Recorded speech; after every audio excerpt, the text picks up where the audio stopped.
The clinking of glasses, the soft murmur of conversations, the gentle jazz band playing in the corner. It all faded into a distant hum the moment Harper, Liam's new wife, took the microphone. She stood there, radiant in her white gown, a practiced smile on her face, gripping the mic like a scepter. Her blonde hair, meticulously styled, shimmered like spun gold. The delicate lace of her dress seemed to glow, and the diamond earrings she wore sparkled with every slight movement of her head. "As your new wife," she announced, her voice clear and confident, carrying effortlessly across the opulent banquet hall, "I'm graciously allowing your mother to live in my old apartment." A ripple of approval swept through the banquet hall, polite applause, admiring nods. A few guests even offered me sympathetic smiles, as if Harper had just bestowed a great kindness upon me. Every eye in the room seemed to pivot towards me. Eleanor, standing near the head table, a glass of champagne clutched in my trembling hand. The bubbles in the flute seemed to mock the sudden hollowness in my stomach. Liam, my son, stood beside Harper, squeezing her hand, a conspiratorial glance in my direction that I couldn't quite decipher. Was it a plea for understanding, a warning, or simply a shared secret that excluded me? I smiled, a practiced, automatic gesture, honed by years of keeping the peace. My lips stretched, but the warmth never reached my eyes. "I appreciate your generosity, Harper," I managed, my voice steadier than my heart, which now felt like a trapped bird beating against my ribs. "But I live very happily at my farmhouse. I don't need to move anywhere."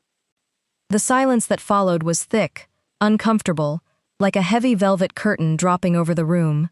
Confused glances, hushed whispers began to spread. Harper's smile remained, fixed and unyielding, but a cold glint flickered in her eyes, vanishing instantly, replaced by a mask of pleasant surprise. Then Liam spoke, his voice cutting through the air like shattered glass. "Mom," he began, clearing his throat, his gaze avoiding mine, sweeping over the faces of the guests instead. "I decided not to tell you earlier because I didn't want to ruin the day, but my in-laws and my sister-in-law are moving to your farmhouse. It's all arranged." The floor dropped out from under me. The chandeliers, with their hundreds of glittering crystals, seemed blindingly bright, their light suddenly harsh and unforgiving. The rich aroma of the catered meal, the sweet scent of the floral arrangements, it all turned sour in my perception. My son, the boy I'd raised alone after becoming a widow, the young man for whom I'd worked double shifts at the local library, and then at the community college to pay for his tuition, for his first car, for every opportunity I could afford him, was telling me he'd given away my home, my sanctuary, my legacy. I looked at him, searching for a joke, a sign I'd misheard, a flicker of his old mischievous humor, but his expression was resolute, unyielding. It was the look he wore when his mind was made up, a stubborn set to his jaw that I knew all too well. I scanned the room, my eyes darting frantically, searching for Harper's parents, her sister, the Sterling family. They weren't there. The absence was a gaping hole in the wedding party, a glaring omission that now made chilling sense. "Where are they?" I asked, my voice barely a whisper, the words catching in my throat. "Where are your in-laws and your sister-in-law, Liam?" He replied with a casualness that pierced me like ice, a nonchalance that felt like a deliberate cruelty. "They went to the farmhouse a few hours ago. We wanted them to start getting settled while we were here at the ceremony. It was just more practical this way." Practical, the word echoed in my head, a cruel joke, a bitter mockery. While I sat here, dressed in my best, celebrating what I thought was his special day, a day of joy and new beginnings, 3 strangers were in my home, the home I'd bought with 30 years of work and sacrifice, with every penny I'd scrimped and saved. The home where I'd raised him, where his father and I had dreamed of growing old. A surge of indignation, hot and fierce, rose within me, pushing aside the initial shock and pain. It was a fire, igniting a resolve I hadn't known I possessed. I spoke up, loud enough for everyone in that hall to hear, my voice ringing with a newfound authority that surprised even myself. "No one lives in my farmhouse without my consent. No one." The silence was absolute. The jazz band, mid-note, stopped abruptly, leaving a jarring void. Conversations ceased, forks paused halfway to mouths. Every eye was on us, 100 pairs of eyes, some curious, some shocked, some openly disapproving. Liam's face flushed a deep crimson, a vein throbbing visibly in his temple. Harper's smile was gone, replaced by a tight, thin line. Her eyes, now devoid of their earlier warmth, narrowed slightly. "Mom, you're making a scene," Liam hissed, stepping towards me, his voice low and urgent, laced with a desperate plea for me to conform. "Don't ruin my wedding with your whims." "Whims?" I repeated, something fracturing inside my chest, a delicate glass breaking. The word felt like a slap. Defending my property is a whim now? My voice, though still controlled, vibrated with the force of my suppressed anger. The injustice of it all was a physical weight, pressing down on me. Harper stepped forward, crossing her arms over her chest, her posture radiating an air of self-righteousness. Her voice, though calm, held an edge of steel. "Eleanor, my family needs a place to live. You have that huge farmhouse for just one person. It's selfish of you to refuse when I'm offering you my apartment in exchange. It's a fair trade." Fair. The word mocked me, twisting in the air like a poisoned dart. There was nothing fair about them disposing of my home without asking me. Nothing fair about offering a favor I never requested. A favor that was, in fact, an insult. The apartment, I knew, was a small two-bedroom unit in a bustling part of the city, a stark contrast to my sprawling, peaceful farmhouse. "I didn't ask for your apartment, Harper," I replied, maintaining my calm despite the trembling inside, the internal earthquake shaking my resolve. "And your family has no right to enter my property without my authorization. I don't care what you agreed to between yourselves. That farm is mine." Liam's voice rose, losing its earlier hushed urgency, now tinged with frustration and a hint of desperation. "It's already decided, Mom. They're staying there. You can move into the apartment, or find somewhere else. But this isn't negotiable." Not negotiable. The words of my son, the boy I had raised, the man for whom I had sacrificed everything, was kicking me out of my own home, the very foundation of my life. A cold dread settled in my stomach, but it was quickly overshadowed by a fierce resolve. I took off the delicate silk shawl I was wearing, letting it drop onto a nearby chair, a gesture of shedding the pretense of polite society. I gripped my purse, my hands shaking but firm, my knuckles white. I took a step back, creating a physical distance between us, a symbolic separation. "So you've decided for me," I said, looking Liam directly in the eyes, forcing him to meet my gaze. "You've decided to give away what isn't yours. You've decided that your mother doesn't even deserve to be consulted about her own home." "Mom, don't exaggerate, it's just 3 people. The house has 4 bedrooms, there's plenty of space." His voice was pleading now, a desperate attempt to minimize the gravity of his actions. Plenty of space. As if that were all that mattered. As if the years I worked to buy that land, to cultivate that garden, to make that house a home, meant nothing. As if my right to decide over my own sanctuary, my own peace, was something he could just ignore, a minor inconvenience to be brushed aside. The air in the banquet hall felt heavy, suffocating. I could feel the weight of everyone's judgment, but it no longer mattered. "I'm leaving," I announced clearly, my voice ringing with a new, steely conviction. "I'm leaving this party right now, and when I get to my farm, your in-laws and your sister-in-law are going to have to leave. I don't care how you solve it, Liam, but that house is mine and mine alone." "You can't do that," he shouted, his voice cracking, finally losing his composure. "We already told them they could stay. You can't humiliate me like this in front of everyone." His face was a mask of fury and embarrassment. I looked at him, feeling a profound sadness mixed with something new, anger, disappointment, but also a cold, hard clarity. The illusion of my son, the loving, considerate boy I thought I knew, shattered into 1,000 pieces. "You humiliated me first, son. You decided on my life without consulting me. You gave away what wasn't yours to look good for your wife. Now I decide for myself." I turned and started walking toward the exit, my back ramrod straight, my head held high. Every step was an enormous effort, a conscious act of defiance. I could feel the stairs burning into my back, 100 invisible needles, whispers, stifled gasps, the rustle of fabric as people shifted in their seats. Liam's name, pronounced with pity or judgment, followed me. Harper yelled something behind me, a sharp, angry retort, but her words were lost in the buzzing that filled my ears, a roar of adrenaline and righteous anger. Liam called me one more time, his voice desperate, but I didn't stop. I couldn't. If I hesitated, If I crumbled, if I looked back, I would lose everything. Not just the farm, but my self-respect, my very identity. The cool night air hit my face as I left the banquet hall, a welcome shock after the stifling atmosphere inside. I breathed deeply, the oxygen filling my lungs, clearing the fog from my mind. The scent of damp earth and distant pine trees was a balm. My hands shook as I dug for my car keys in my purse, the metal cold against my fingertips. I had to get to the farm. I had to see with my own eyes what was happening. I had to face these people who had entered my house as if they had some inherent right to it, as if my ownership meant nothing. I got into my sturdy, reliable sedan, locked the door, and sat for a moment, gripping the steering wheel, trying to steady my tremors. My reflection in the rearview mirror showed a woman with smudged mascara and a fierce glint in her eyes. I could see the lights of the venue through the windshield, a beacon of the chaos I had just left behind. I could imagine the comments, the judgments about the groom's mother who ruined the wedding, the scandal that would fuel gossip for weeks. But something fundamental had shifted inside me, something that had nothing to do with what others thought, and everything to do with my own sense of self. I started the engine, the familiar rumble a comforting sound, and drove out of the parking lot.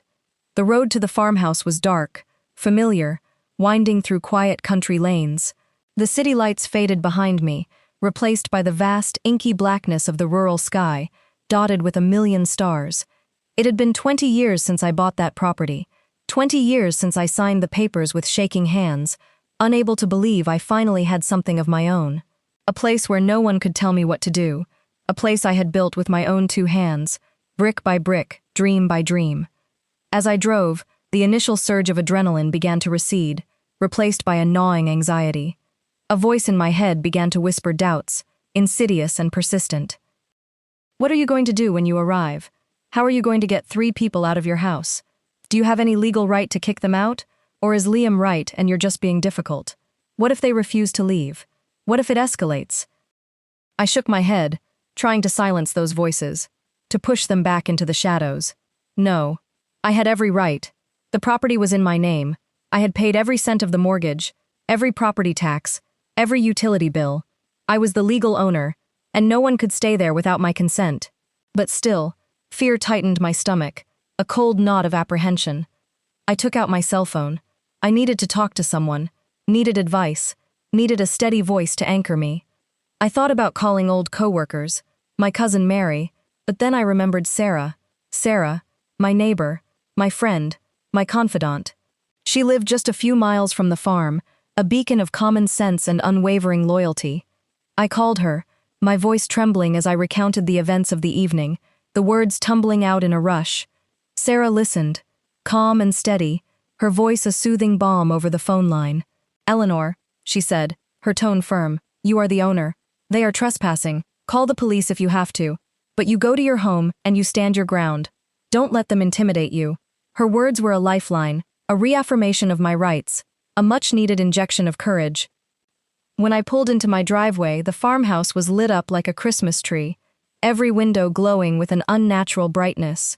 2 cars I didn't recognize, a sleek black SUV and a silver sedan, were parked haphazardly outside, their presence an affront to the quiet order of my property. My heart pounded, a frantic drumbeat in my chest. I took a deep breath, trying to steady myself, grabbed my purse, and got out of the car, the gravel crunching under my heels. As I approached the front door, a wave of sound washed over me, loud, boisterous laughter, the clinking of glasses, the distinct aroma of a strong, unfamiliar cologne mingling with the scent of my own home. Laughter in my home. It was a violation, a desecration. I pushed the door open without knocking, the old wood groaning softly in protest. The living room, usually a haven of quiet comfort, was filled with people and a palpable sense of intrusion. Harper's parents, Richard and Linda Sterling, were sprawled on my antique velvet sofa, their shoes still on, their faces flushed with what looked like several glasses of wine. Her sister, Tiffany, a younger, sharper version of Harper, was in my favorite armchair, her long legs propped carelessly on the ottoman, a half-empty glass of red wine in her hand. My photos, my trinkets, my carefully curated collection of books, they were all there, but the space felt alien, violated, stripped of its essence. A half-eaten bag of chips lay on my coffee table, crumbs scattered across the polished wood. "What are you doing here?" I asked, my voice steady, despite the tremor in my hands, the anger a cold, hard knot in my gut. Richard, a portly man with a booming laugh that now grated on my nerves, stood up, his movements a little unsteady. He had a half-eaten sandwich in his hand. "Eleanor, welcome. Liam told us you wouldn't mind us getting settled in. We just got here a few hours ago, and we're already making ourselves at home." He gestured expansively around the room, as if inviting me to admire their comfortable occupation. "Liam was wrong," I said, my voice rising, gaining strength with each word. "You are trespassing. This is my home, and I want you to leave, now." Linda, Harper's mother, a woman with a perpetually disapproving expression, put her hands on her hips, her eyes narrowing. "Now, Eleanor, there's no need for that. We're family now." And Liam said this huge house was practically empty, just gathering dust with one person rattling around in it. She glanced pointedly at my solitary figure. "It's not empty," I retorted, my voice sharp. "It's my home, and it's not yours. It's filled with my memories, my life, my peace, and I want you out. All of you." Tiffany, still in my armchair, scoffed, taking a long sip of her wine. "Where are we supposed to go? We sold our house in Phoenix. Liam said we could stay here indefinitely, until we found something suitable in the area." Her tone was dismissive, as if my concerns were trivial. "That's Liam's problem, not mine," I said, pulling out my phone, my finger already hovering over the emergency dial. "If you don't leave, I'm calling the police. They'll be here in minutes." Richard's face reddened, his earlier joviality replaced by a scowl. "You wouldn't dare. Think of Liam. Think of the scandal." "Try me," I said, my finger hovering over the dial button, my gaze unwavering. "This is my property. I worked 30 years for this. Every brick, every beam, every plant in that garden. You have no right to be here, and I have every right to remove you." They exchanged nervous glances, the bravado slowly draining from their faces. Linda started to protest, her mouth opening, but Richard put a hand on her arm, silencing her. He knew when he was beaten. "Fine," he grumbled, his voice thick with resentment. "We'll go. But Liam won't be happy about this, Eleanor. Not happy at all." "Liam made his choice," I said, my voice cold, devoid of any warmth. "Now I'm making mine." It took them an hour to gather their belongings, a chaotic flurry of suitcases, boxes, and muttered complaints. I stood by the front door, my arms crossed, watching them, my heart a mix of triumph and profound sadness. Each item they carried out felt like a small victory, but the cost of that victory weighed heavily on me. When their cars finally pulled out of the driveway, their headlights disappearing into the darkness, I locked the door and leaned against it, the solid wood a comfort against my back. Tears, hot and stinging, finally streamed down my face, a release of the tension that had held me captive for hours. My home was mine again, but at what cost? The silence that settled over the house was profound, almost deafening, but it was a welcome silence, a healing silence. The next morning, I woke up to a barrage of angry texts and calls from Liam. His messages were a torrent of accusations. I had ruined his wedding, humiliated him in front of his new in-laws, been selfish and unreasonable. He even accused me of jeopardizing his marriage. I didn't answer. My phone vibrated relentlessly on the bedside table, a constant reminder of the storm I had unleashed. I spent the day cleaning, airing out the house, opening all the windows to let the fresh country air sweep through every room, trying to erase the lingering scent of strangers, the physical and emotional presence of their intrusion. I scrubbed the coffee table, vacuumed the sofa, and rearranged my books, meticulously putting everything back into its rightful place. Each act of cleaning was a small ritual of reclamation, a way to soothe the raw edges of my anger and hurt. A few days later, Liam showed up at my door, unannounced. He looked haggard, his eyes red-rimmed, dark circles beneath them. His usually neat hair was disheveled, and his expensive suit looked rumpled. He seemed to have aged 10 years in a week. "Mom," he said, his voice raw, hoarse. "Harper's furious. Her family is staying in a motel, and they're demanding we pay for it." She's threatening to call off the marriage. He looked utterly defeated, a shadow of the confident groom I had seen just days before. That's your problem, Liam, I said, my voice firm, unwavering. I felt a pang of maternal sympathy, but I pushed it down. I couldn't afford to waver now. You made your bed, now lie in it. He looked at me, his eyes filled with a pain that mirrored my own, a deep, aching sorrow. How could you do this to me, Mom? To your own son? His voice was a whisper, laced with accusation. How could you do this to me? I countered, my voice rising slightly, the memory of the wedding still fresh and stinging. You tried to take my home. You publicly humiliated me. You called me selfish for defending what was mine. You made a decision about my life without consulting me. You gave away what wasn't yours, as if my life, my property, my very existence were yours to dispose of. He covered his face with his hands, his shoulders shaking slightly. I know, and I'm ashamed every day. I don't know what I was thinking. Harper, she just has a way of convincing me. I got caught up in it. I'm so sorry, Mom. His voice was muffled, thick with emotion. I watched him, a complex mix of emotions swirling within me. The anger was still there, a simmering ember, but beneath it, a deeper sadness for the rift that had opened between us. I forgive you, I said, my voice softening slightly, though my resolve remained. Not because what you did is okay, Liam, because it wasn't. It was deeply hurtful and disrespectful, but because carrying that resentment, that bitterness, would hurt me more than you in the long run.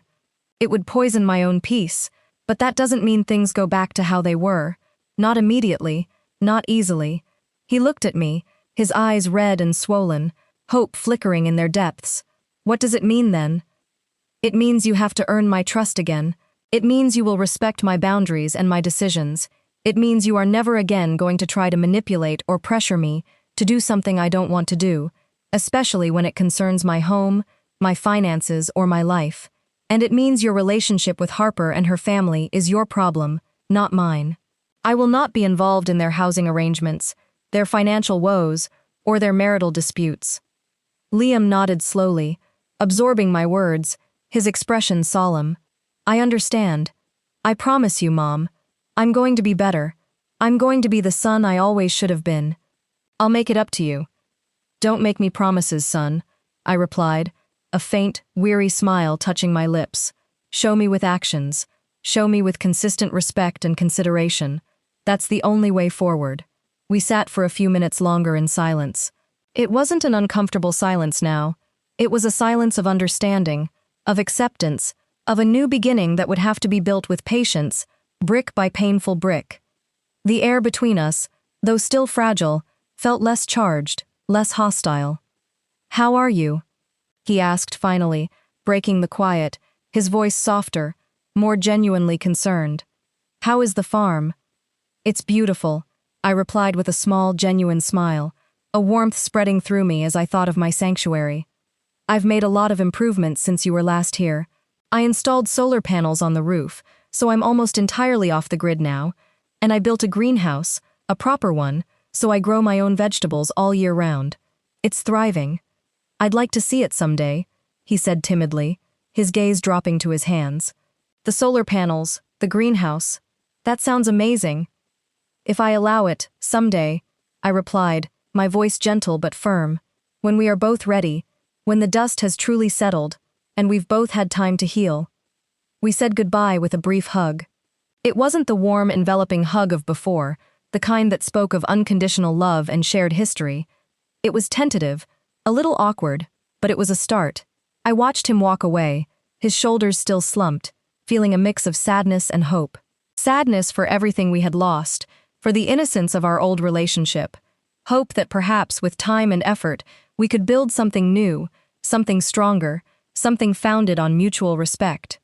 I returned to the farm, the setting sun casting long shadows across the fields.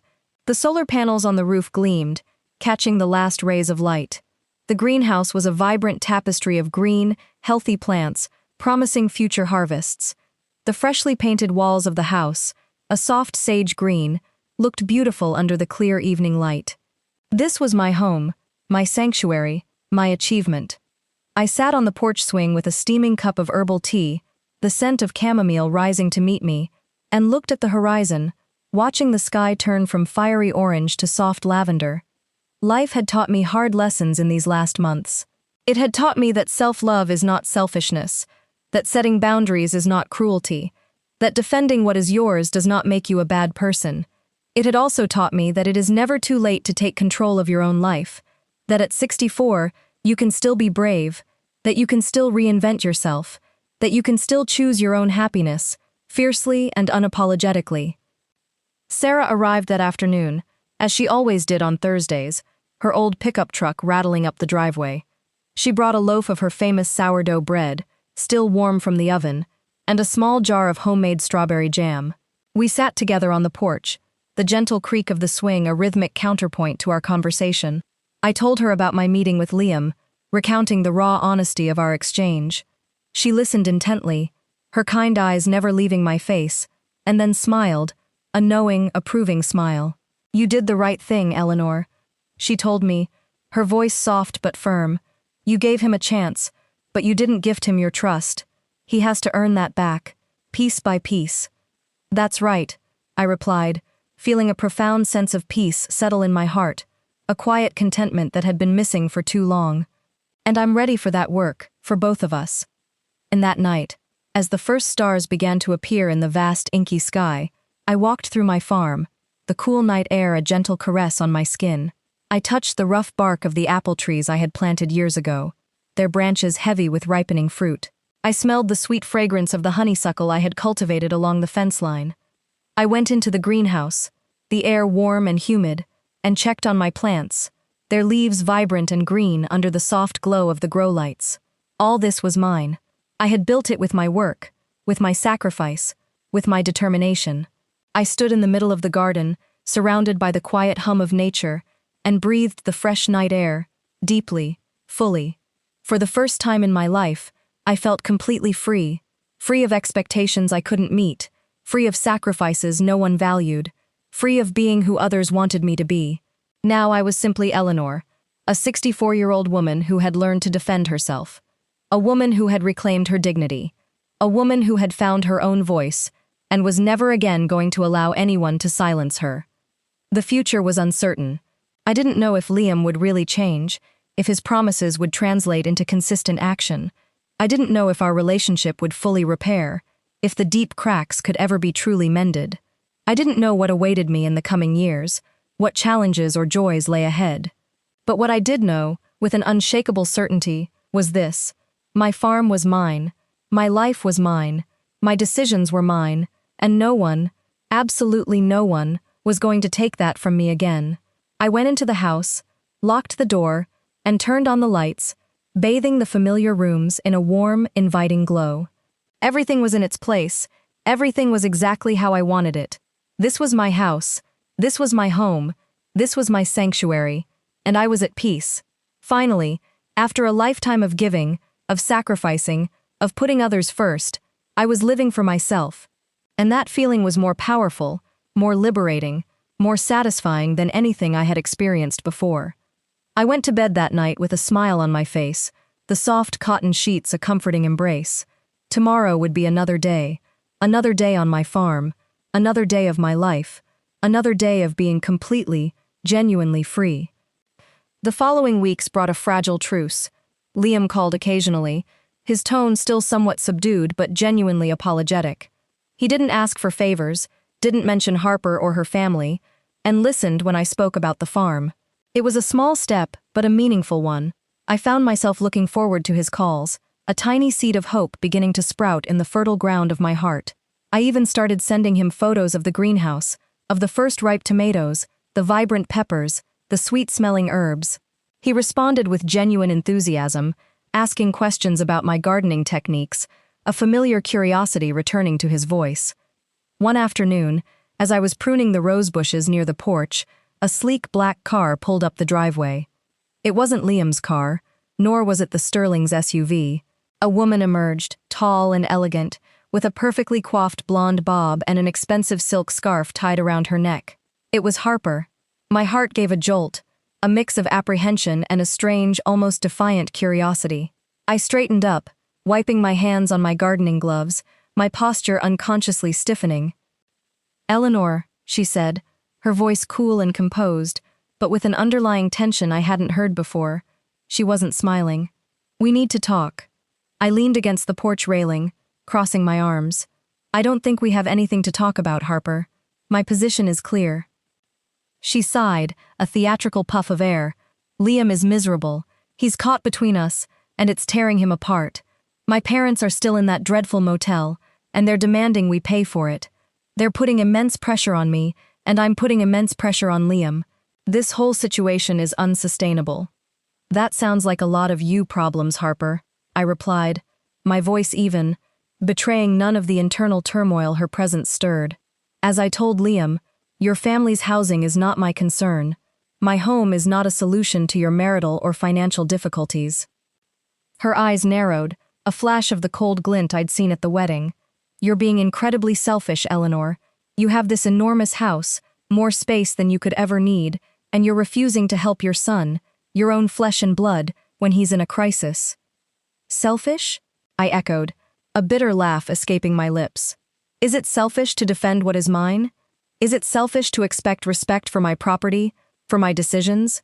Is it selfish to refuse to be walked over, to be taken advantage of?" I stepped closer, my voice gaining strength, my gaze unwavering. "No, Harper.